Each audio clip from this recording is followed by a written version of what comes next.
कब्ज से छुटकारा दिलाएगी गेहूं की रोटी, डायबिटीज कंट्रोल करेगी रागी की रोटी, बीपी में राहत देगी जौ की रोटी। जानिए किस बीमारी में खाएं किस आटे की रोटी।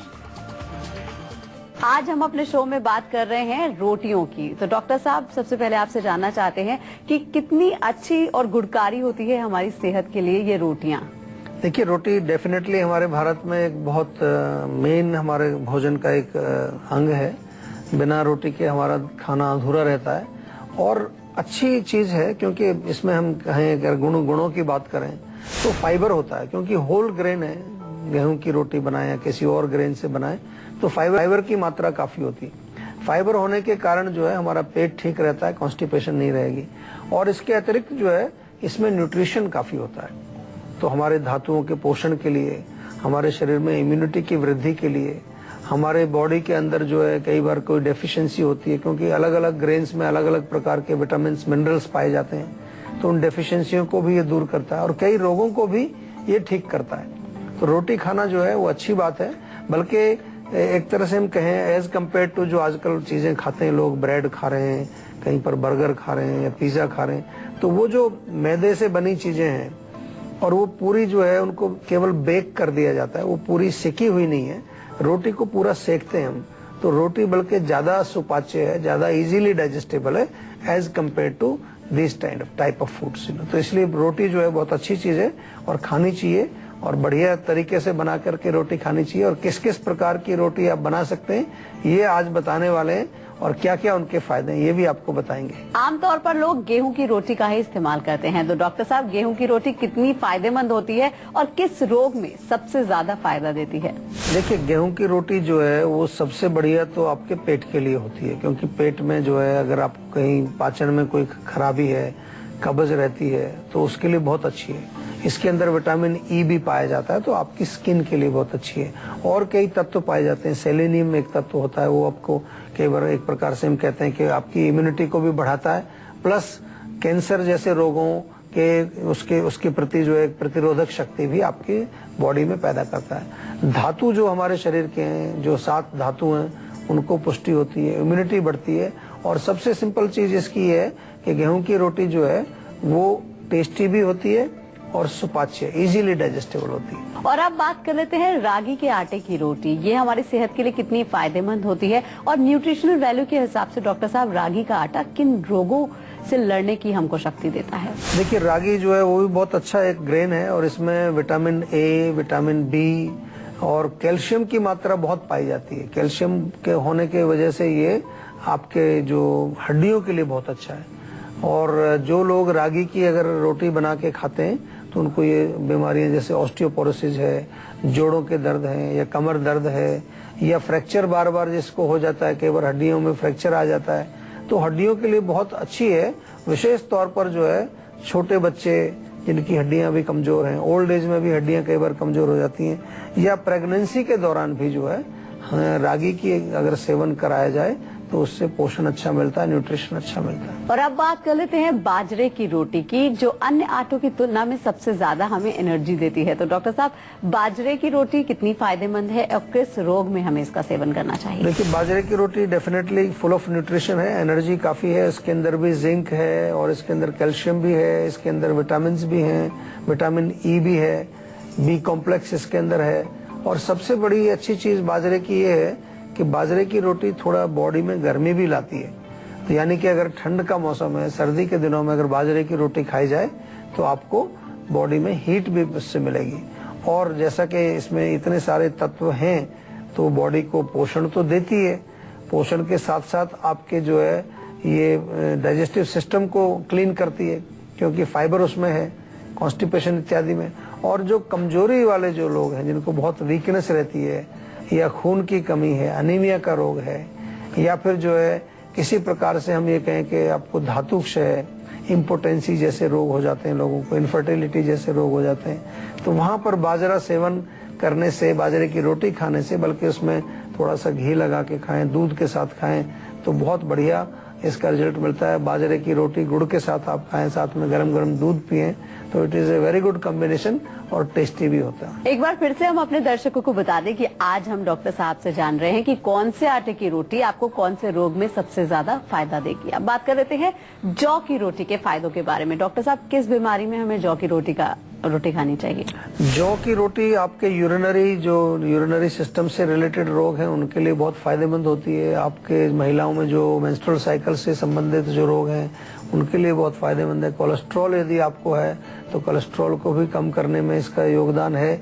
और ब्लड प्रेशर के पेशेंट्स भी जौ की रोटी खा सकते हैं। इस प्रकार से आप अपने शरीर को स्वस्थ भी रख सकते हैं और रोगों से भी आप अपने शरीर को बचा सकते हैं। खाना तो हम खाते ही रोज, लेकिन अगर हम थोड़ा सा ऐसी चीजों को समझने लगे, इसीलिए हम ये टॉपिक आपके लिए लेकर के आते हैं ताकि आपको कुछ चीजें ऐसी मालूम चल जाएं जो शायद आपको मालूम नहीं थी अब तक। और फिर ऐसा भी होता है कि बाजरा कहीं आपके घर में रखा हुआ आप उसको खाते नहीं है, कभी कभार खाते हैं, या जौ रखा हुआ उसको खाते नहीं है। तो जो चीजें हम बताते हैं तो इसमें हमारा एक उद्देश्य ये है कि जो चीजें आपके किचन में मौजूद हैं उनको किस प्रकार से आप सेवन करके अपने आप को स्वस्थ बना सकते हैं। और अब बात कर लेते हैं चने की रोटी की। अमूमन हम लोग इसका इस्तेमाल बहुत कम करते हैं, लेकिन सेहत के लिहाज से ये काफी फायदेमंद होती है। तो डॉक्टर साहब, चने के आटे की रोटी हमें कब खानी चाहिए, मतलब किस बीमारी में सबसे ज्यादा फायदा देती है? देखिए, चने की रोटी भी जो है काफी गुणकारी है और खास तौर से चने में प्रोटीन पाया जाता है। चने के अंदर जो है विटामिन बी कॉम्प्लेक्स पाया जाता है। चने के अंदर जो है बहुत सारा फाइबर भी है। ग्लूटेन फ्री है, खास तौर से ऐसे लोग जिनको कि ग्लूटेन से एलर्जी है, गेहूं से एलर्जी है, वो इसका सेवन करें। डायबिटीज के पेशेंट्स के लिए बहुत अच्छी है चने की रोटी। और इसके साथ साथ जो है, क्योंकि ताकत इसमें है, प्रोटीन की मात्रा इसके अंदर है, तो जो लोग कमजोरी महसूस करते हैं, थकान महसूस करते हैं, आजकल बहुत कॉमन सी प्रॉब्लम है कि थके हुए हैं, जैसे कई बार हम बताते भी हैं आपको कि चने के स्प्राउट्स खाइए। या फिर जो है पुरुषों में कुछ ऐसी वीर्य से संबंधित, सीमन से संबंधित कुछ प्रॉब्लम्स होती हैं, सेक्सुअल वीकनेस होती है, तो चने की रोटी बहुत अच्छी उसमें फायदा करती है, क्योंकि उसके अंदर काफी पोषण भी है, न्यूट्रिशन भी है। और सबसे अच्छी चीज इसके अंदर ये है कि ये अगेन फाइबर होने की वजह से पेट को ब्लॉक नहीं करती, पेट साफ रहता है। मक्के की रोटी, सरसों दा साग। डॉक्टर साहब, टेस्ट के लिए तो हम मक्के की रोटी बहुत खाते हैं, लेकिन इसकी न्यूट्रिशन वैल्यू शायद हमें नहीं पता है। तो कौन सी बीमारी में सबसे ज्यादा हमें फायदा देती है? मक्के की रोटी, अगेन मक्के के अंदर भी बहुत सारा न्यूट्रिशन है, बहुत सारे विटामिन मिनरल्स इसमें पाए जाते हैं। हार्ट के लिए बहुत अच्छी है। हार्ट की प्रॉब्लम अगर आप है तो मक्का की रोटी खाएं। आपको अगर यूरिनरी डिजीज है किसी प्रकार की, उसके लिए बहुत अच्छी है। वेट लॉस के लिए भी अच्छी है, जो लोग वजन कम करना चाहते हैं वो भी मक्के की रोटी सेवन कर सकते हैं। और आंखों के रोशनी के लिए, अगर आंखें कमजोर हैं तो उसमें यह काम करती है। एनीमिया यानी कि खून की कमी हो, उसमें भी आप मक्के की रोटी खाएं और टेस्टी भी होती है। और खास तौर से साग के साथ खाएं तो उसमें और भी ज्यादा टेस्ट आता है। और साग जो है, क्योंकि वो ग्रीन वेजिटेबल है, तो उससे भी पोषण मिलेगा आपको, चाहे वो पालक का साग हो या बथुए का साग हो या मिक्स्ड साग आप बनाएं और रोटी के साथ खाएं। थोड़ा सा उसमें घर का निकला हुआ मक्खन रखें, साथ में लस्सी जो छाछ होती है, वो तो एक बढ़िया आपका मील हो जाता है। टेस्ट भी हो जाता है, पोषण भी हो जाता है, हेल्थ भी हो जाती है और चेंज भी हो जाता है। जरूरी नहीं है कि रोज रोज आपको एक ही तरह की रोटी खानी है, तो बदल बदल के खाएं।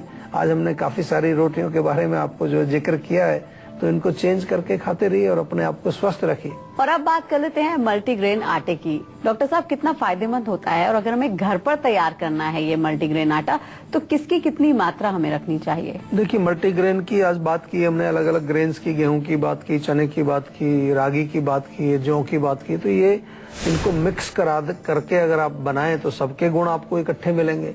और इसको बनाने का तरीका सिंपल है।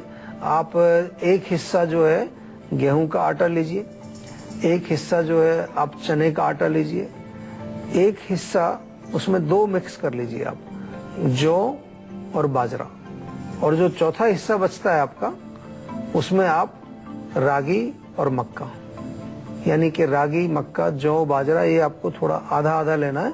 और चना और गेहूं वो पूरा पूरा लेना है। यानी कि अगर 1-1 किलो चना और वो लेंगे आप गेहूं, तो ये आधा किलो लेंगे। एक कॉलर हमारे साथ जुड़ गए हैं, आकाश है दिल्ली से। जी, क्या जानना चाहते हैं आप? सवाल कर सकते हैं।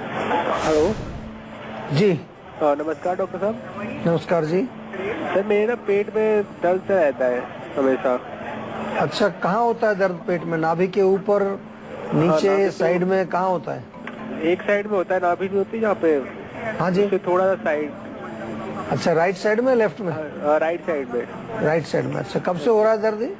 ये कम से कम 1 साल हो गया है दर्द। अच्छा, कोई चेकअप वगैरह किया आपने? नहीं, चेकअप नहीं करवाया, दवा चल रही थी बस डॉक्टर से। नहीं, देखिए दवा तो कैसे चलेगी, मैं आपको बार बार समझाता हूँ, अपने शो के माध्यम से भी कहता हूँ कि कम से कम थोड़ा सा आजकल चीजें उपलब्ध हैं हमारे यहाँ।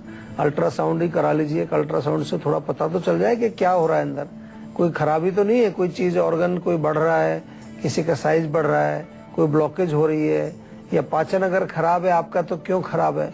क्यों मैं इसलिए कह रहा हूँ कि कभी कभार जो है, अगर हम सही तरीके से अपने जीवन को जी रहे हैं, उसके बावजूद भी कुछ ऐसी चीजें हमारी लाइफ में आ जाती हैं जो रोग पैदा करती हैं। तो उन कारणों का पता लगाने के लिए हमें ये थोड़ा सा जो है अपने आप को जागरूक करना पड़ेगा, अपने आप को जागरूक करना पड़ेगा। दवाइयाँ तो तब शुरू होंगी जब आपका रूट कॉज मालूम चलेगा। जैसा कि आपने कहा है कि ये कारण हो सकता है कि भाई किसी प्रकार से जो है आपके शारीरिक लेवल पर, मानसिक लेवल पर, भोजन के लेवल पर कोई भी अगर समस्या है तो उसको हमें ढूंढना पड़ेगा।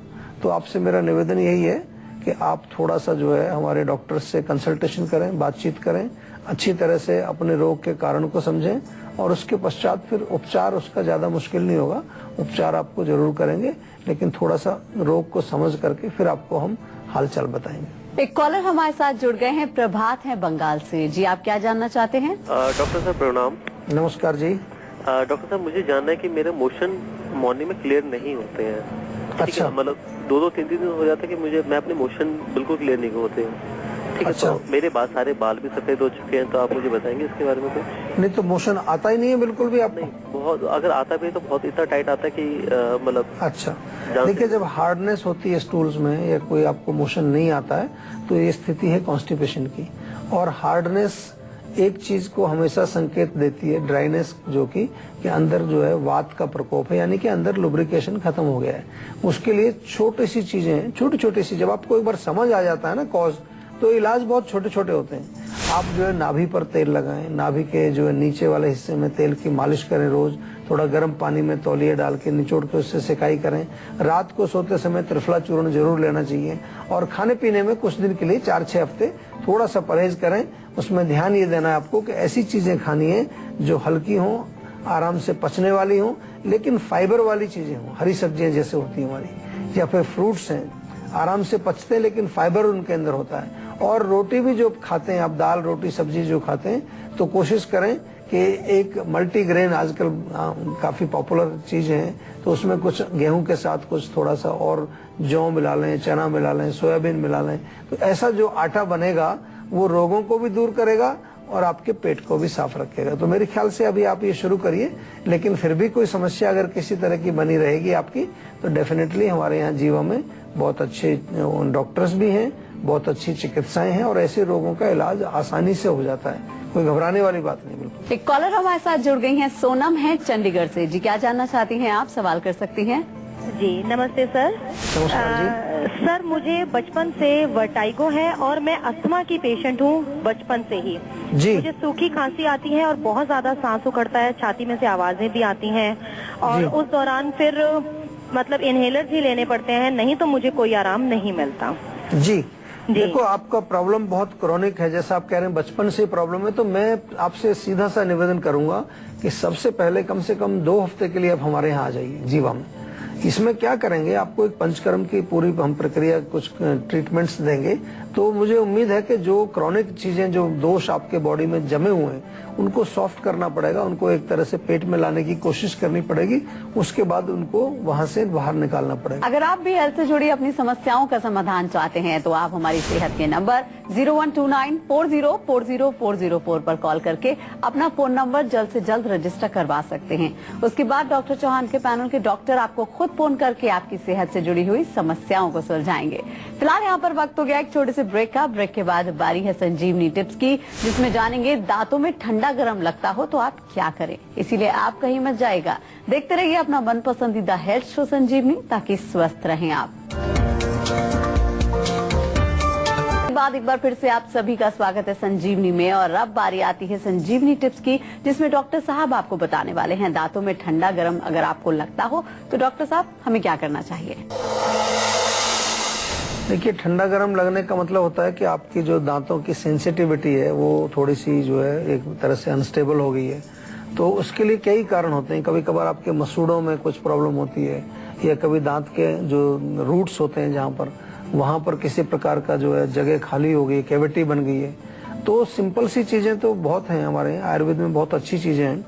आप अगर तेल में थोड़ा सा नमक मिला करके और उससे थोड़ा जेंटल रबिंग करेंगे, वो भी आपको फायदा होगा। आपने देखा होगा आजकल कई बार कहते हैं आपके टूथपेस्ट में नमक है, तो नमक आप वैसे नमक तेल में डाल करके उससे मसाज करें। हल्दी आपके घर में होगी तो हल्दी भी बहुत अच्छा काम करती है।